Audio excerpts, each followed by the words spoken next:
नमस्कार, ये न्यूज 79 में आपका स्वागत है। मैं हूं शोभा लाल जाट आपके साथ। राजस्थान विधानसभा चुनाव को लेकर आज हम पहुंचे हैं कपासन विधानसभा में, जहां पर हमारे बीच में कांग्रेस प्रत्याशी शंकरलाल बेरवा हैं। जानते हैं कि इनके किस तरह के विधानसभा के मुद्दे हैं और किन मुद्दों को लेकर ये विधानसभा में अपने दौरे कर रहे हैं। सर, बहुत बहुत स्वागत है आपका। बताएं किस तरह का आपका ये दौरा चल रहा है। दौरा तो हम कांग्रेस पार्टी मैंने टिकट दीदो है और वो जनसंपर्क कर रही हूँ। और पहली का कार्यकाल में जो मैं अपनी विधानसभा में काम करवाया, आज पूरी विधानसभा का लोग बता रहा है कि किसी गांव ने मैं बाकी नहीं छोड़ियो जिन्हें मैं विकास नहीं कराया। सड़कों ले, पेयजलों ले, चिकित्सा हूँ, चाहे अगर मान लो शिक्षा हूँ, सड़क, हर बातों में सुविधा पहुंचाई है। किसी गांव में बाकी नहीं रखी है और कांग्रेस फांसी जीत रही है।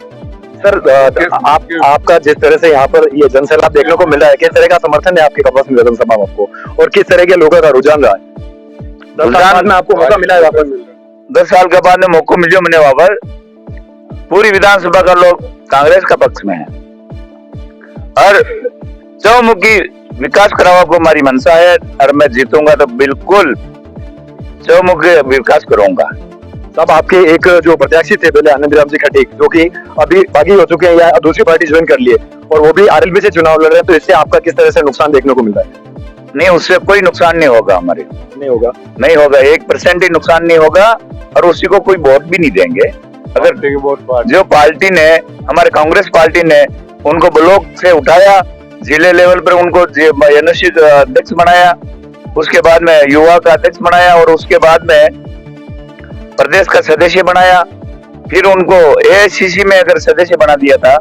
और कांग्रेस पार्टी का कई वरिष्ठ नेता हमारे पूरी उम्र गुजर गई उनकी, उसको पंचायत समिति का टिकट भी नहीं मिला, लेकिन हमारे ऊपर वाले हाईकमांड ने इनको विधानसभा का टिकट दिया। नहीं जीता, मनाने का किस तरह से प्रयास था आपका?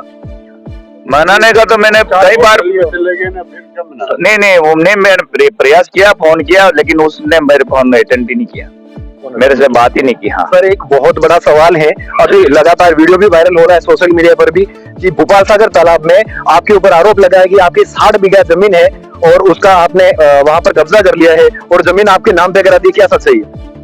सच्चाई तो मैं बताऊं, मेरे परिवार की तो 150 बीघा जमीन है, वो जानता ही नहीं है साला। अगर मारो 60 बीघा ही बता रहा है।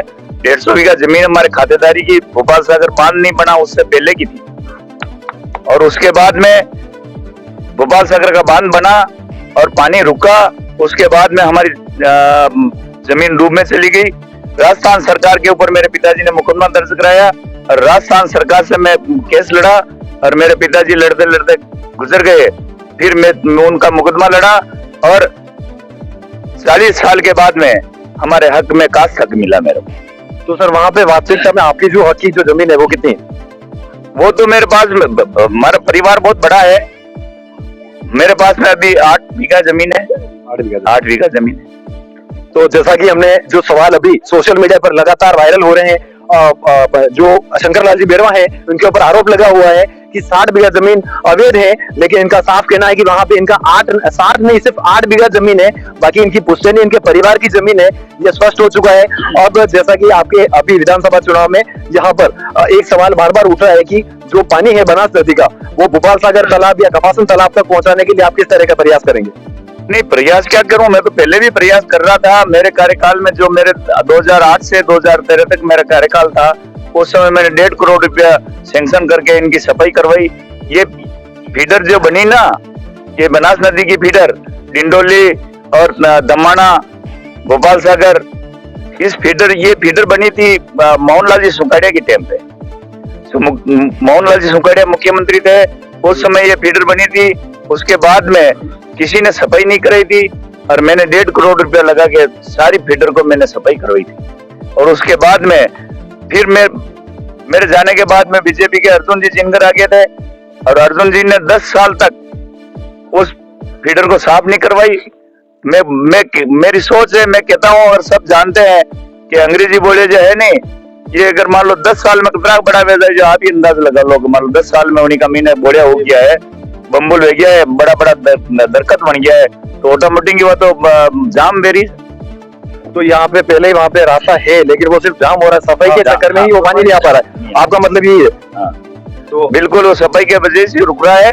और मैंने माननीय मुख्यमंत्री जी अशोक जी गहलोत बता रहे थे हमारे कपासन के अंदर, उस समय मैंने ये डिमांड रखी थी कि यार सारी फीडरों को अगर जीर्णोद्धार कराया जाए, इनकी सफाई कराई जाए, तो मुख्यमंत्री जी ने इनकी घोषणा कर दी कि सफाई हो जाएगी, डीपीआर बनते ही इनका बजट जारी हो जाएगा।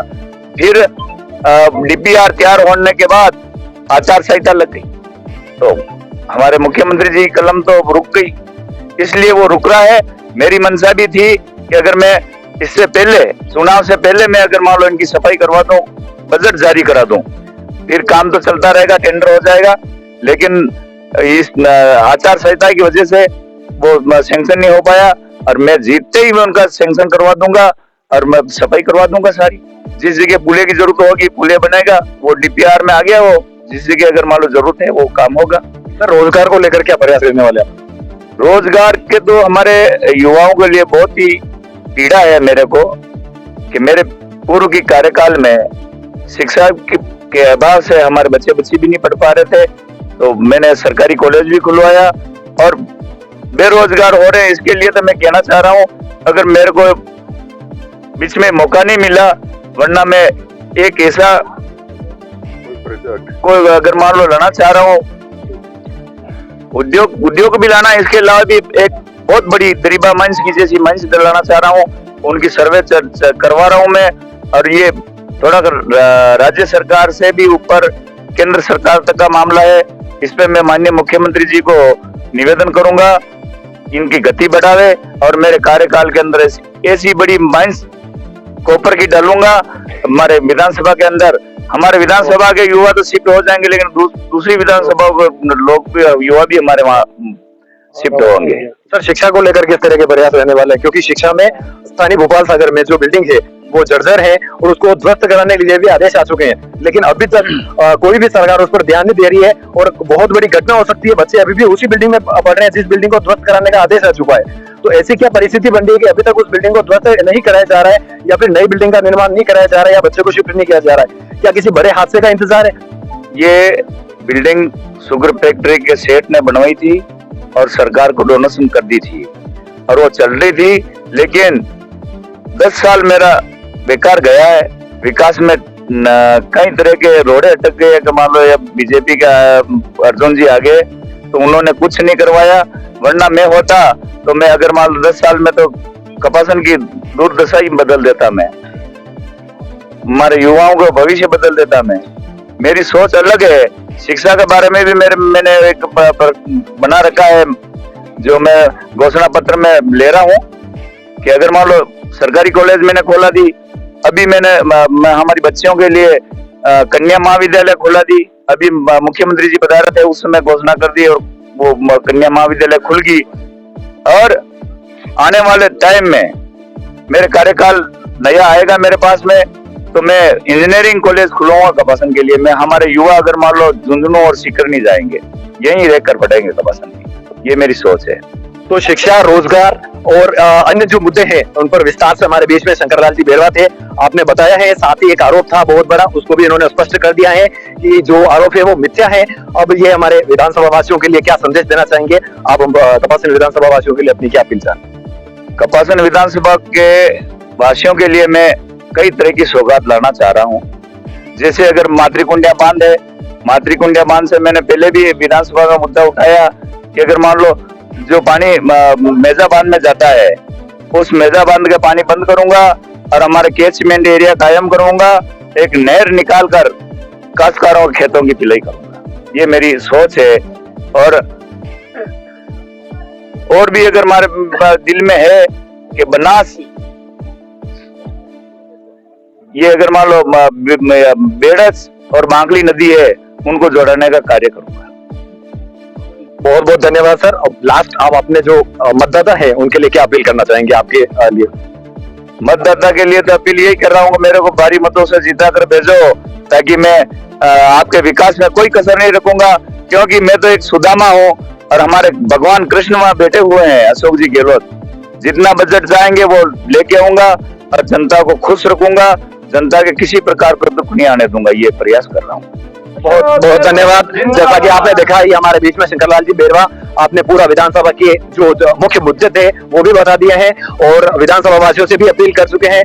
बने रहिए मेरे साथ, ई न्यूज़ 79। धन्यवाद।